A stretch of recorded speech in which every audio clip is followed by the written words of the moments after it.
Cour électorale spéciale. Passation de service à la Haute Cour constitutionnelle.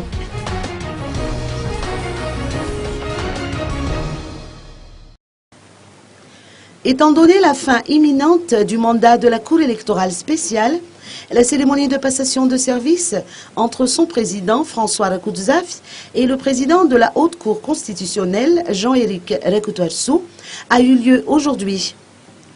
À titre de rappel, la CES fait partie de ces entités dont la création est consacrée dans la feuille de route.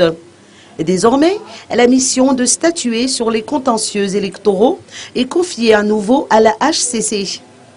D'après les explications apportées par François Rakoudzaf, la Cour a traité 801 requêtes relatives aux élections présidentielles et législatives. Cette entité a rendu 14 arrêts, 25 décisions et 5 délibérations tout au long de son mandat. La CES a achevé sa mission le 18 décembre, suite à la publication d'un décret pris en Conseil des ministres.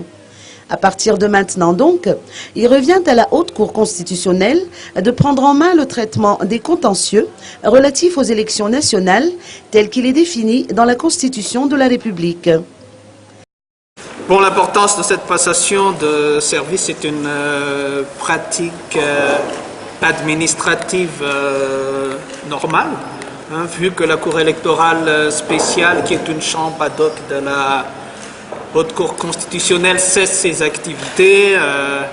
Il est tout à fait normal donc qu'on fasse cette passation de service entre le président de la Cour électorale spéciale et le président de la Haute Cour constitutionnelle, hein, puisque la Haute Cour constitutionnelle va reprendre les attributions qui ont été conférées temporairement à la Cour électorale spéciale qui a été chargée d'organiser les premières élections de sortie de crise. Effectivement, donc la Cour électorale spéciale a été chargée de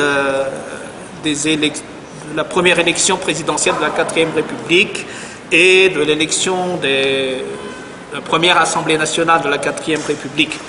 Bon, à partir de maintenant, vu que la Haute Cour constitutionnelle reprend pleinement ses attributions, la Haute Cour constitutionnelle donc va assurer les premières élections sénatoriales, hein, puisque la Haute Cour constitutionnelle est compétente pour tous les scrutins à caractère nationaux, hein, que sont les élections présidentielles, législatives, sénatoriales, éventuellement référendum.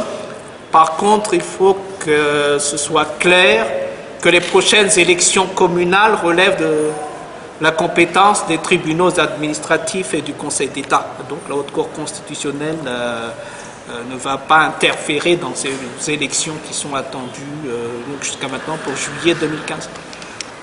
Notons que la passation de flambeau a eu lieu aujourd'hui au siège de la Haute Cour à Ambouïda.